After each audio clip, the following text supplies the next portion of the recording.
Bonjour les amis, lundi 27 juillet, c'est la revue de l'actu pour mettre l'entreprise dans le bon sens. Aujourd'hui et en moins de 10 minutes, on va parler du rebond économique en France, on va parler de Messenger Rooms qui concurrence Zoom, on va parler d'internet quantique, oui, on va parler de la fin des entreprises à silos, on va parler des nominations des secrétaires d'État hier et de Twitch qui disrupte les médias.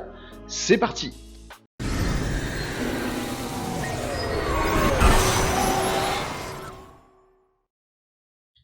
Rebond économique, tout d'abord, la France est la championne du monde des meilleurs bilans du rebond économique post-Covid. Un indice a été calculé par le Boston Consulting Group pour essayer de mesurer l'impact de la crise Covid sur les économies. Il s'avère que la France a souffert un peu plus que d'autres, mais rebondi beaucoup mieux que d'autres, avec un indice qui se trouve à 90-95%. C'est-à-dire qu'on est presque pas loin du niveau pré-Covid après cette crise sanitaire. C'est un très très bon score. Attention, tout de même, il s'agit d'un indice d'activité, ça veut dire qu'on est encore à 90-95% au mieux de l'activité, c'est-à-dire qu'on n'a pas retrouvé l'activité de la période pré-Covid. Seule la Chine arrive à faire mieux après la Covid qu'avant, mais la France est quand même un des bons élèves de la classe avec le meilleur bilan de rebond économique. Ça laisse augurer le meilleur pour la suite. Messenger Rooms, l'outil de chat en ligne limité à 50 personnes de Facebook, qui vient d'annoncer qu'il allait rendre disponible des fonctionnalités pour pouvoir faire de la visioconférence, toujours en groupe de 50 personnes, mais avec de la gestion de l'administration, avec la reprise du direct possible. On envoie un lien aux gens qui partagent sa room sur Messenger.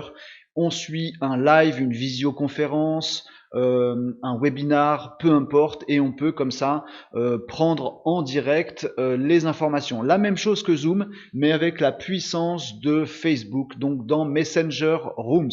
Facebook qui veut absolument réussir à booter Zoom hors de Facebook, et donc il lance son propre outil, Facebook Messenger Rooms, qui se met à la visio.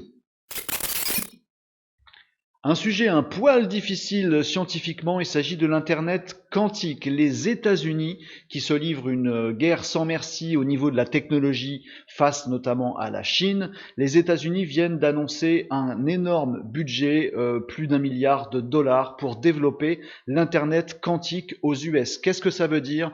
Ça veut dire une puissance j'allais dire décuplé, infiniment multiplié pour tout ce qui peut être calcul, algorithme et notamment Internet. Donc les États-Unis vont se mettre à connecter des villes en mode quantique, donc brancher des ordinateurs quantiques. Google a fait des grosses annonces là-dessus assez récemment, et pouvoir connecter ces ordinateurs qui vont nous permettre d'avoir un niveau de complexité, avoir la capacité de gérer des algorithmes extrêmement compliqués qu'on ne peut pas gérer aujourd'hui. Donc c'est beaucoup de big data, beaucoup d'intelligence artificielle qui arrive très concrètement, et les US investissent massivement sur le sujet de l'Internet quantique. Avant de passer à la suite de l'actualité du jour, notez ce rendez-vous tous les jours de la semaine, hormis le mercredi. Le mercredi, on s'attache à regarder une stratégie digitale d'une entreprise. Donc vous pouvez m'envoyer l'URL de votre site web. Je vous conseille en vidéo sur les bonnes choses à mettre en place pour développer votre activité. C'est évidemment gratuit et c'est en mode partage avec ma communauté pour améliorer nos stratégies digitales et nos stratégies d'entreprise. N'hésitez pas à m'envoyer vos sites web pour qu'on regarde ça si vous en avez envie. La fin annoncée des entreprises en silo. Une entreprise, classiquement, s'est organisée en départements. Le marketing, la communication, le commercial, l'IT, les RH, la compta, etc. Les entreprises en silo ont compris pendant cette crise que ça n'avait pas énormément d'avenir, ce type d'organisation. Et beaucoup d'entreprises changent, que ce soit par le bas, avec une prédominance de la culture d'entreprise. Les salariés ont besoin de se sentir appartenir à un tout et pas forcément à un département. Ils veulent du sens et ils veulent de la culture d'entreprise. Et également des changements qui se sont faits pendant ces crises et qui continuent à se faire par le haut dans l'entreprise. On se rend bien compte que le digital, les RH et les fonctionnalités de l'entreprise ont besoin d'être remués, secoués et qu'on a besoin de gagner en transversalité, en agilité. Attention, la fin programmée des entreprises en silo.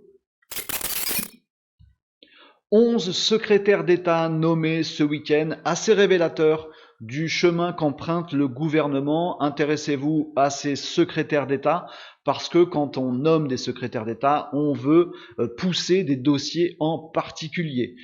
Sachez donc que Cédric O au digital ne bouge pas. On a Olivia Grégoire à l'économie sociale et solidaire, donc c'est un des dossiers qui va être poussé par le gouvernement. Sarah El Haïry qui est à la jeunesse et à l'engagement, une députée de ma région, d'Ancenis, et là aussi il y a un dossier à développer. La ruralité également est à l'ordre du jour, ainsi que la biodiversité. Autant de dossiers qui vont bouger, où le gouvernement veut être moteur pour avancer sur ces sujets-là.